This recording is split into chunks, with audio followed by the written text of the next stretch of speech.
I'm going to pivot here back. I'm pivoting backwards because we need to talk about the innovator's journey.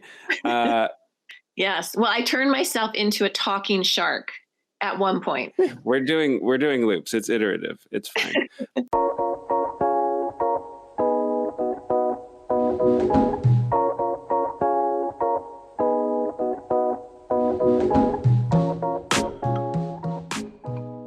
My introduction to this concept was the innovator's journey, and it was this paper that you sent me before we started. I think it was before our first conversation, before I was even part of um, Summer of Design, was you sent me this paper with you and Jean Lidka and Jessica Eldridge. Yeah. But it's also going to be a book, is my understanding. Can you Yeah. talk just a little bit about why you decided to write this book? And I think it touches on what you just referred to. Well, I wish I could say that there was a moment when when I had like fireworks that said, you need to write this book. Yeah. My daughter was asking me about that last night. She said, "How long was that process, Mommy, around writing that book?" And I said, "Well, Jean and I have worked together for maybe 7 years. And for the last 5 years, we've been researching. And then the book just sort of fell out of the research. So Yeah. there wasn't a moment when we're like, oh, we need to write this book to do this. Jean is an incredible thought partner. I'm so lucky to have her as a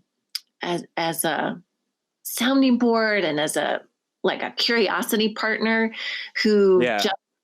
just wants to dig in and better understand and better equip people with the skills that we uncover, but she wants to do it at scale, right? Because Jean is all about the scale. I think there's an important thing there. I'm sorry. I am rabbit trail city over here. I'm reminded of Daniel Kahneman talking about how his research was enabled, and the impact that he was able to have was kind of necessarily, he needed his working partner, who I'm forgetting the name of him right now, but Tversky, Amos Tversky. Yeah, but there's this book about their relationship because it was so fundamental to the work that they did. And I think that's an important message to hit on, because I think a lot of people think the way to move forward with my ideas or my work or my research or whatever is to just dig down, when sometimes, and I think really frequently, the way to move forward is to invite somebody else in, and especially somebody who's motivated to go on that journey with you. I've seen just a ton of examples of what you just described, of people who were able to, and I think I like to think it comes back to this message about having a relational aspect, which keeps the energy sustaining. It also provides some of that, in biology you'd call it genetic diversity, to ensure the survivability of ideas as they continue. So I think that's actually a really important point, that your relationship with Jean and how it fostered and facilitated the research process. Because we were both so curious. Well, she's so curious, right? She's brilliant. Jean is, she's brilliant. Yeah. And to be able to sort of work through and wrestle with these ideas with someone is important to my own journey. And it's important to my own understanding. So we wrote a facilitation manual about 5 years ago, because we were doing some teaching in the executive education school of Darden, and we had some. I think we had some NASA executives, or I don't know. We had a big group that was coming to Darden, and we wanted to put together a manual with some tips and some tricks and some things to watch out for, and just something to supplement the in-class work that we were doing, because we had a week-long in-class program. And we wrote it, and I think so this talks about the importance of prototypes, right? We wrote it, and it wasn't what I don't think it served the greater like yearning we had, but we couldn't put our hands on what that was. Yeah. We couldn't articulate that. We just knew that we needed something else, and but we didn't know what that was. Yeah. But that was a good exercise for us to do. And it's still a really valuable tool, but we never actually published it. Columbia is our publisher. We never actually thought that it was Columbia ready. It wasn't something that we were going to publish for Columbia, but it was a good first step in the journey. But we were still digging, understanding, and learning. And that's the thing about research, right? It's not like the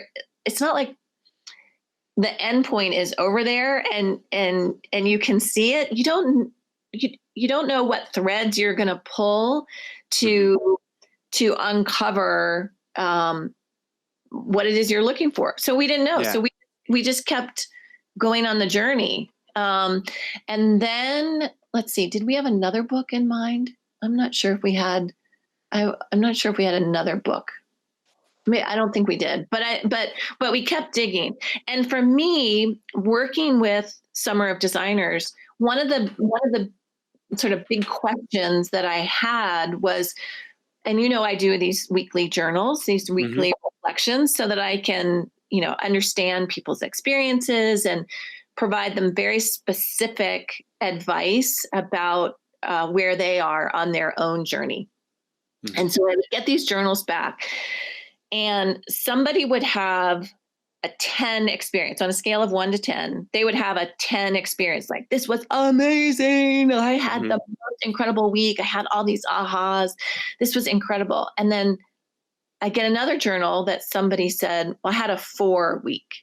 Yeah. Like, how is somebody having a 10 and somebody's having a 4, right? It's the same workshop. It's the same assignment, but they're having completely different experiences.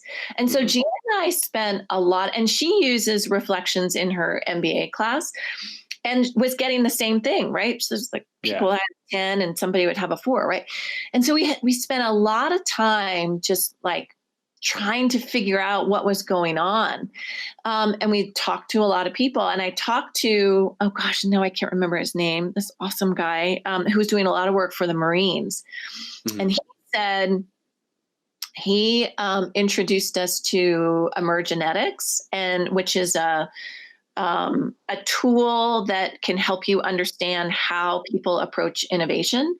And I invited him to do a workshop for DTDC after that summer to just help me understand, how I approach these ways that different people experience Summer of Design. And a lot of light bulbs went off in that conversation, that people experience the world differently. And so their experiences are going to be different.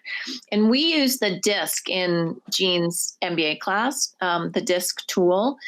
And so we decided maybe we should experiment with the DISC tool and see if there's any pattern to the responses we get to the journals and the personality types of the people who are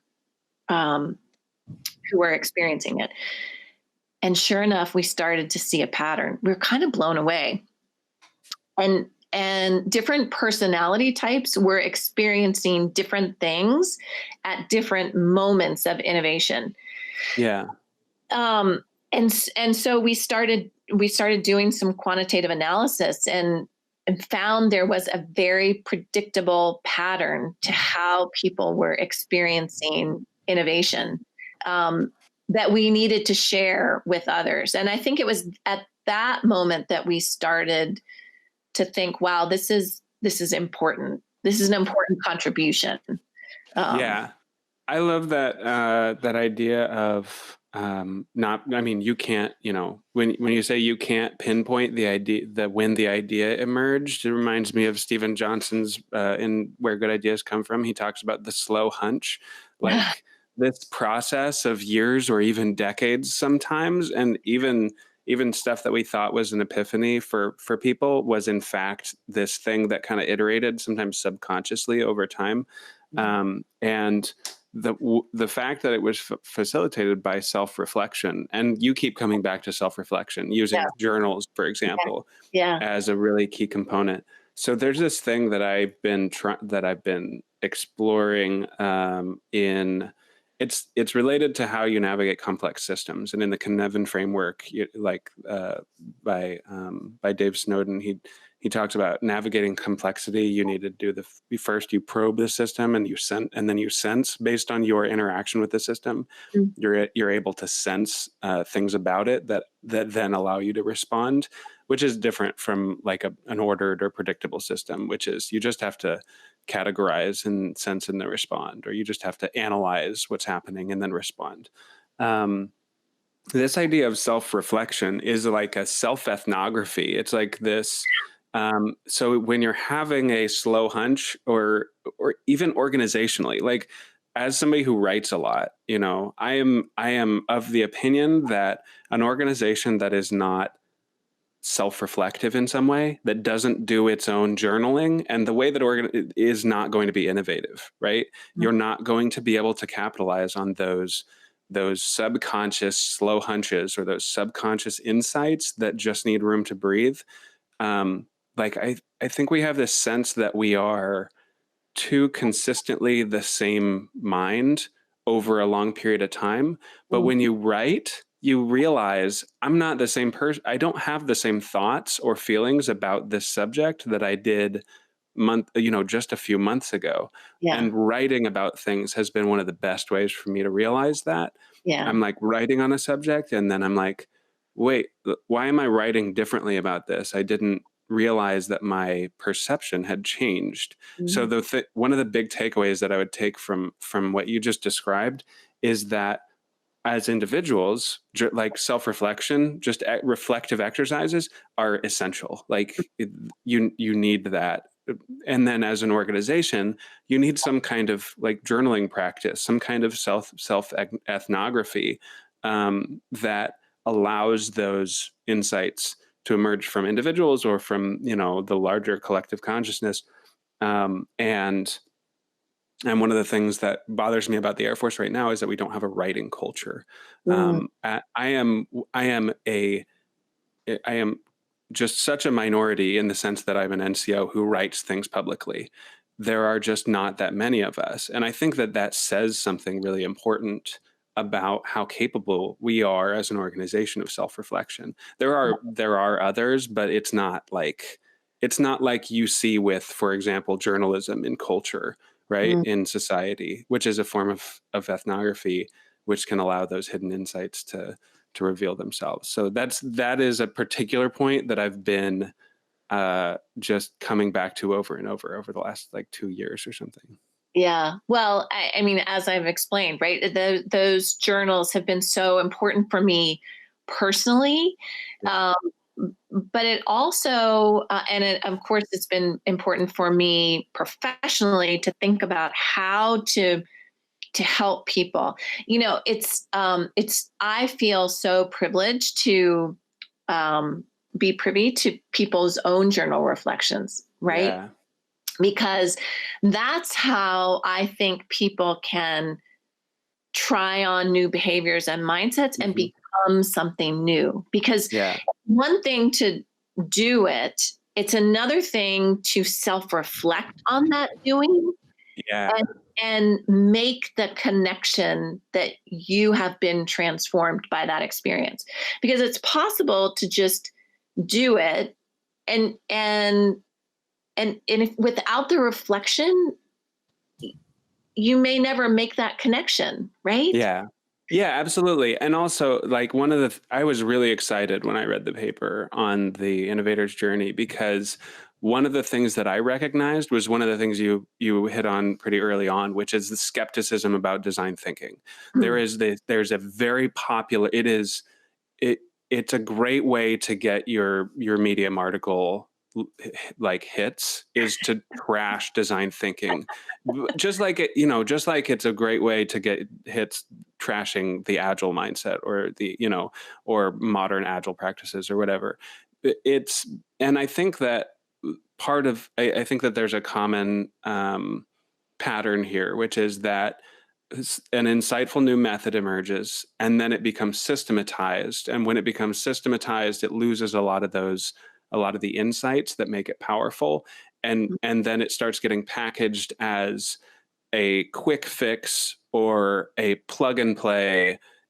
Just do these exercises and you will find your way to insights 99% of the time, if you just run them through this 3-hour workshop, or bring our consultants in and we'll facilitate for whatever.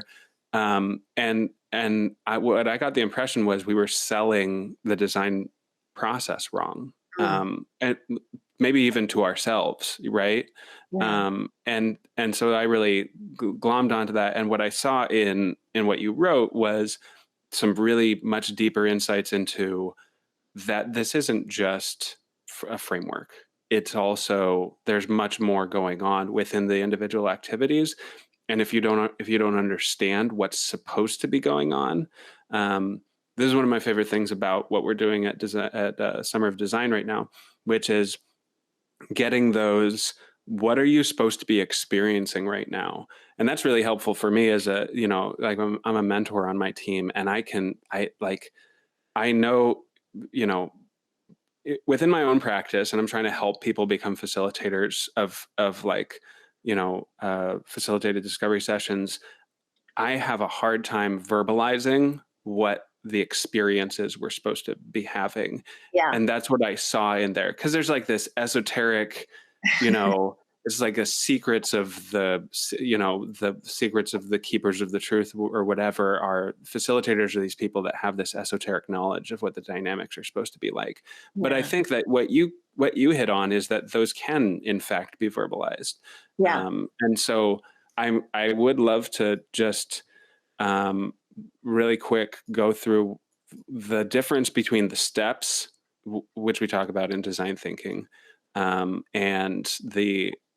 then the experiences that you're supposed to be having during those steps, and then what that causes you to become ultimately as a result of having had those experiences. Because I think that that is even like way more powerful than the way that design thinking is being sold, in by a majority of practitioners right now. Right. Yeah. Well, and I think so. I think what you're talking about is my worry lists Yes, I that love I it. Yeah, that I include in our Thursday emails. So I'm going to try and pull up some of my favorite ones, because without having a sense of what you should be worrying about, because and the reason the worry list came up is that um, in those journals, right, I would get lots of worries. People would, would detail exactly what their worries were, and I needed to be able to say, this is okay to worry about, and this not so much, right? yeah, I need to be able to sort of help them understand, which things were great to worry about, and which things were not so great to worry about. So, yeah, so for like testing for last week, A lot of people, when we move into testing, get very nervous about even like making something visual because Mhm. they have anxiety about their skills to illustrate, about their skills to turn something in their head into something tangible. Yeah. Um, they have concern that it has to be perfect when Mhm. they make that first prototype. They start thinking about 20 steps in front of them instead of starting to worry about making something at all. They start to Yeah. think, okay, like, but if I make this thing, then my boss is going to see this thing, and then my boss is going to Yeah. is going to write this up on my detail this on my performance evaluation, and they get paralyzed, right? And they Yeah. can't even begin to do this, and they get nervous that and this is actually a good thing. Like, I don't actually really know what this idea is, so Yeah. how can I build it, right? Yeah. um, and my job is to just help them take a deep breath and say, listen, the most important thing is, are you adopting a hypothesis driven Mhm. mindset, right? It is critical to focus on prototyping and testing as a de-risking process. Of course, you don't know what the idea is yet. You probably got 100% of it wrong, Mhm. uh, but you have to start somewhere, and testing is a great way to get rid of really bad ideas. Yeah. So prototypes and artifacts that you create are conversation starters, and it's a great way to get to a better question. Grandpa Grumman used to say, it's better to have a rough answer to the right question than a Mhm. detailed answer to the wrong question. Yeah. Yeah, It's no, this so yeah. powerful, right? Yeah, exactly, and it speaks to the kind of I realized, kinda early on, that after taking a couple of initial training courses in the design thinking and looking at how innovation was being, kind of attempted, and you were trying to hand people these kits, and it's like, now do innovation for yourself. I realized the facilitator plays such an important role, and I think it's doing exactly what you described. It's helping people understand where they are in the process. Like, hey, no, right now we're in and the simplest example of this is like the double diamond, Yeah, is no, right now we're diverging. So which means you don't have to worry about whether you're having good ideas right now. yeah, Like, the rules right now are, worry about quantity, yeah, like, make sure you're not affecting whether other people are producing quantity. So for example, produce psychological safety yeah, and get people comfortable, and make sure you're using, the just the only the most necessary constraints just to produce maximum volume. And I think what you're talking about with that happens at all of these various stages for different levels of constraint, because the experiences are supposed to be different for yeah, these individual phases. yeah. Yeah. And I think for us, again, these journals helped us identify the sort of the behaviors and the worries, the very predictable worries that people were having, and so we're able to replay that back and say, we understand, like almost giving permission to people to worry about the things that really need to matter, right? Yeah. um, and and and some different personalities have more struggles than others. So Yeah. I think also giving people like the tools to behave with grace for their teammates, Yeah. and to meet them where they are, because they're not just being a pain in the butt, right? Like, they're really struggling with detaching their ego from the creation, like in testing, right? some people on your team have much more trouble detaching their ego from their creations, Hmm. and they're not just trying to be disruptive. They truly are feeling defeated. Hmm. Yeah. and and and it's an uneasy feeling for them, Yeah. and giving them permission to know, hey, it's okay, your idea may not be the right idea, but let's get it in front of people, and Yeah. let's have them co-create with us so Mm. that they can help us make it better. And if it's too perfect, then you're actually disinviting co-creation, because when something is too perfect, Hmm. which some personalities, are very resistant to creating something less than perfect, it's actually providing a negative incentive for people to step in and co-create with you. Um, Yeah.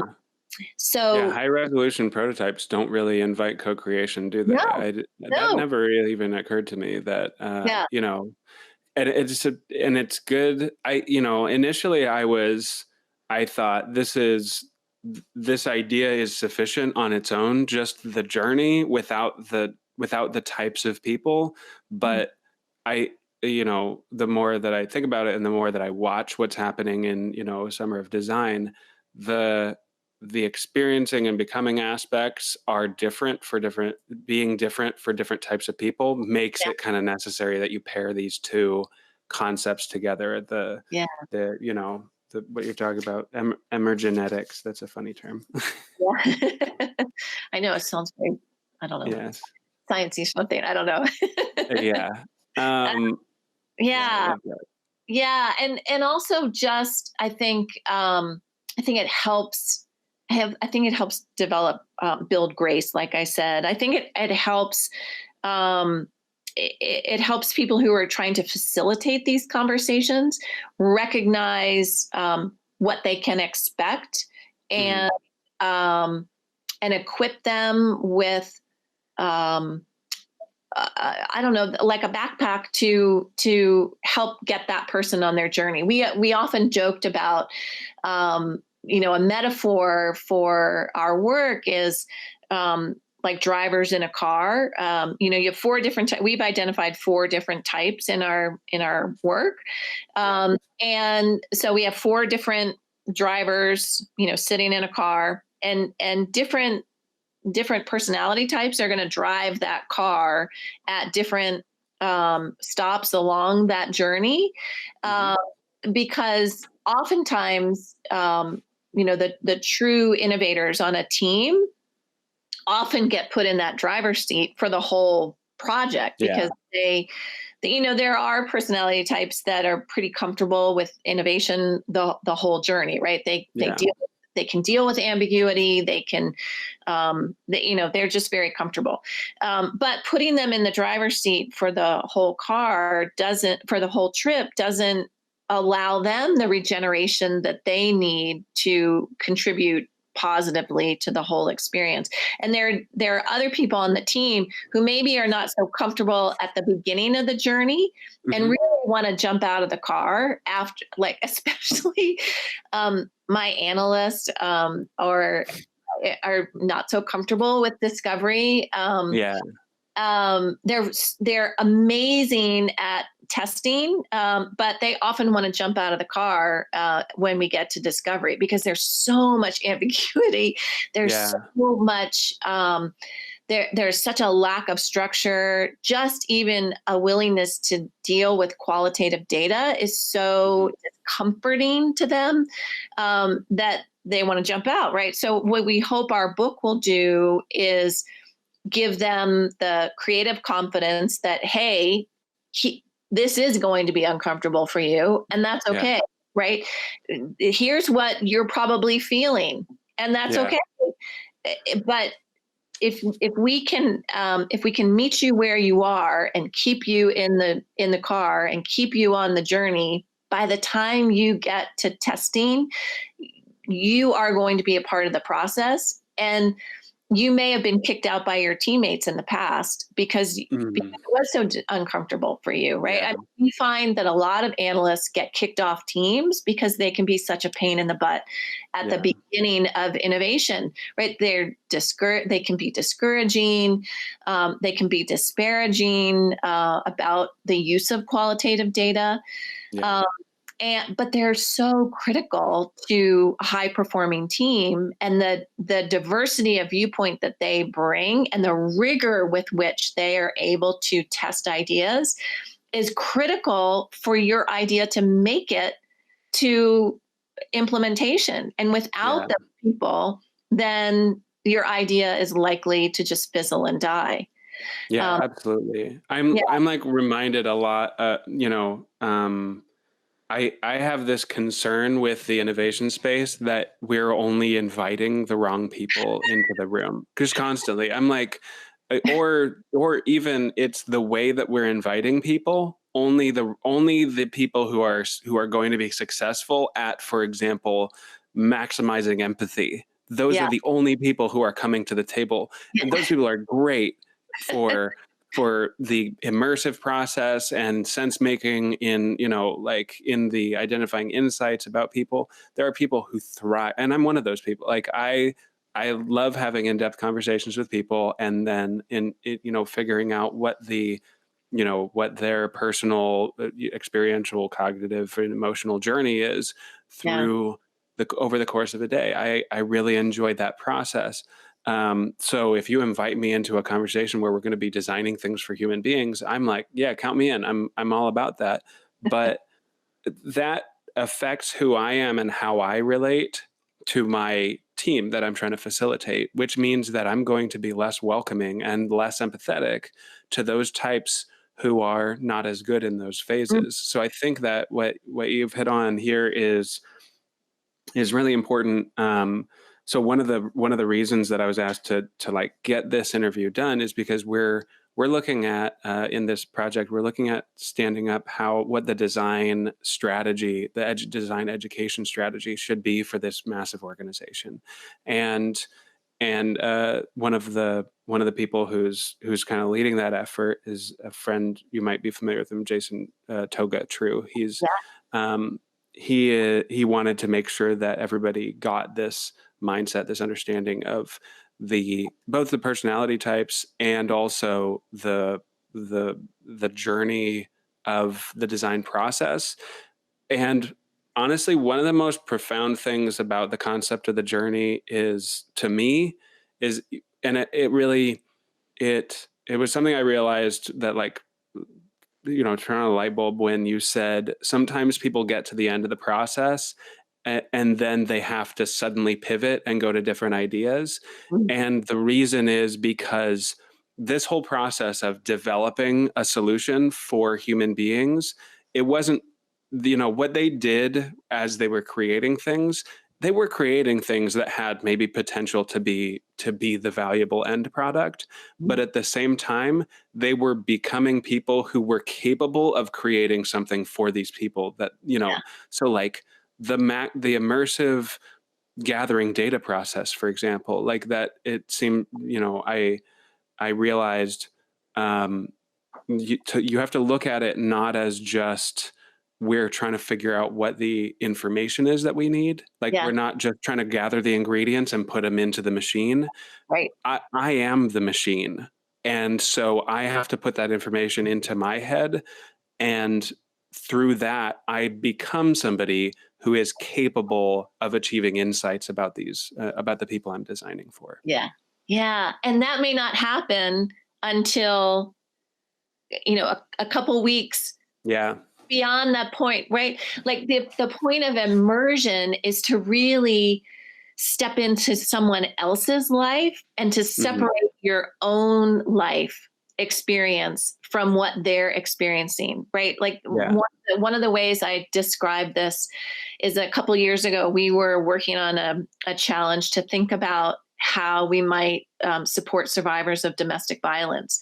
And so many people who stepped into that research couldn't understand why the women that we were engaging with couldn't extract themselves from an abusive relationship, Yeah. right? They're like, just step out of that relationship, right? Yeah. From their worldview, like all those women needed to do was to lock the door behind them and walk out the door, right? Yeah. But it's not so easy. It's Yeah. not so easy to do that. And it takes it takes a lot of self-reflection, I think, to begin to separate somebody else's life from your life, because Yeah. you might be able to walk out the door, but the women that we engaged with weren't able. So Mhm. how do we understand their life and separate their experiences, right? And that's what immersion is all about, right? Is detaching our own life experiences from someone else's experiences and being able to make sense of their world, right? And what Yeah. our team was able to understand is that every time they did try to step out, they were re-traumatized in the experience. So the Mhm. leaving was sometimes even more traumatizing than the staying, because Yeah. every time they had to tell their story to social services, to the police, to the bank, whoever, Yeah. they were traumatized in the experience. Oh my goodness. Yeah. I'm just like flashing back to something I heard Dave Gray talk about in, I think it was a podcast with, um, for the guy who wrote Good Talk, Daniel Stillman. Um, and he talked about this Zen story about this. Yeah, and I'm going to tell it terribly, but it's basically, the story goes, the guy asked he was almost done with his tea, and he asked the Zen master to like pour him a cup of tea. He was like, "Can you fill my cup?" And the Zen master poured, and then it just was overflowing, and he kept pouring, and the guy was like, why didn't you just stop? And he said, if you want to fill your cup, you have to empty it first. Mm. And it, like a lot of Zen sayings, I immediately thought, why didn't he just half fill his cup if it was half full already, right?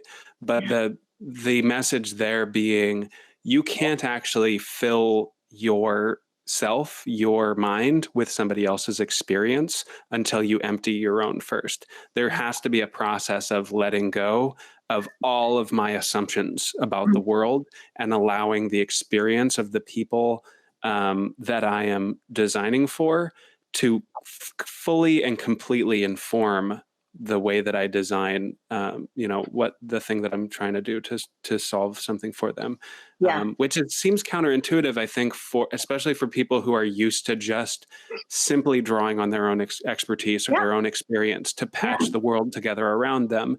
Yeah. It's a different thing, like what Yeah. you're talking about here. It's this process in that it starts from this place of, to me, it sounds like you have to start from a place of emptiness. And sometimes you don't achieve that ability to like take in new insights about people until later in the process, Yeah. which is an important thing to understand, because we like to think of it as a system. You're in Yeah. this phase, now you're in this phase, Right. now you're in this phase. Right. But it's also very messy. You're accidentally still immersing as you're prototyping and testing, Yeah. which is like, and I have this experience all the time. I'm getting the sense that I'm getting insights from a previous phase right now, and that might have to inform me taking a step back and re-challenging, how I go into this current phase. Yeah. Yeah. And that ability to release your own assumptions impacts the whole rest of the experience, right? So until you are able to make sense of somebody else's world, Mhm. um, you can't design something that meets their needs. You might build something that meets your needs, but Yeah. that's not who you're solving for, right? Yeah. And it might take a while to make that realization. And then that's why I said, on Wednesday night, there are teams that get to the end of Summer of Design, and they'll pitch their idea at dress rehearsal, and we'll scratch our heads like, where's the person you're solving for in this, Yeah. right? And that requires the team to go all the way back to the beginning. Yeah. But they're able to do that, right? Because now they know how to do that. And when we challenge those assumptions, then they're able to go back and say, maybe what we really need to do is XYZ. Yeah. It reminds me a lot of the writing process, because that's like, there's this thing that happens where I like think I have an idea, and I'm like, oh, here's the idea, and then as I start to create it, I'm basically realizing that what the idea I was having was something else all along. Yeah. But it's through the experiencing of creating and then kind of reflecting back on how that feels against my experience that I realize, oh no, the actual important thing that I want to talk about right here is this completely other thing that I could not have anticipated before starting the process of Yeah. creation, which is why I, I love those rough starting points, like we did at the beginning of this episode, where it's like, no, just put some things down that you think you could talk to, and then we'll kind of let that inform what else happens, right? And as a result, we ended up with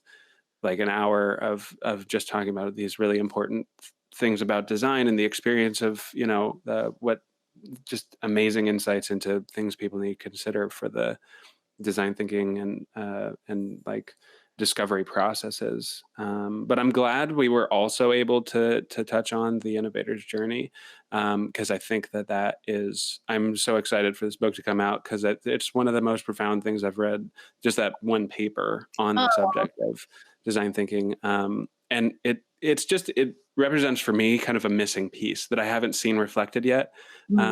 It's kind of that, that stuff that I hadn't yet seen articulated about, well, why doesn't it work as just a toolkit that people yeah. can walk through and Yeah. works every time? Yeah. And people And still that, want that, but yeah. that's not the invitation.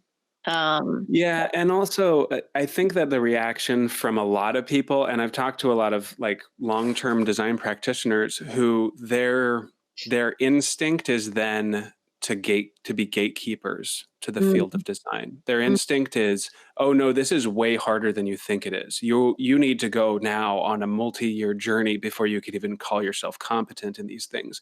And I mm, also reject that, because I think there are people who are having these experiences without knowing it, yeah. and just giving them insights into understanding what that is. You don't have to be a 10-year practitioner to be competent to run, for example, a 3-hour workshop. You Yeah. can just be somebody who's been given the gift of those insights into what's supposed to be happening during Mm, that. mm, And and I've seen that happen with a lot of our folks who are just joining us at Agitare, who are like so excited that they're able to foster these emergent kind of patterns in human collaboration and stuff just yeah. over the course of a little exercise.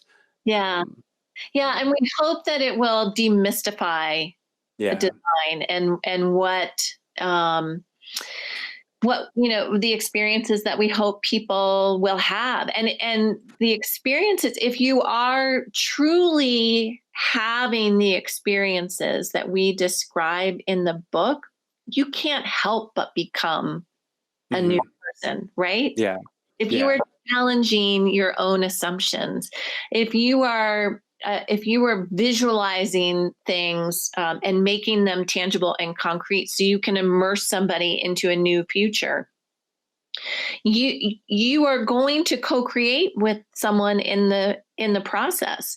I yeah, and I'm not and I don't mean to say at all that that designers don't have incredible skill and talent, that it is not valuable. I'm not saying that at all. What hmm, I am saying though is that I think there is an opportunity for everyone to experience the things that designers are experiencing.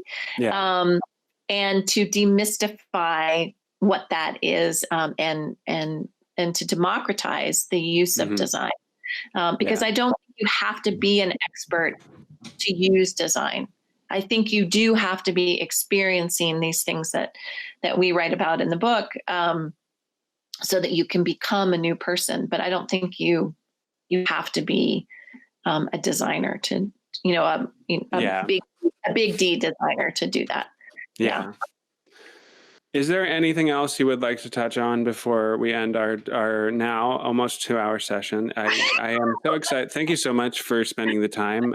I'm so grateful that you, spent this time talking about this with me. It's a subject that I am just so happy and about. And for those, who don't already know, we have these conversations pretty regularly now where I just kind of drop into your office, open office space. And that has been just such a value to me as I'm experimenting with stuff to be able to, kind of nerd out on these topics. And I know that a lot of people are going to appreciate, getting to hear all the insights from this episode. Is there anything else you wanted to touch on before?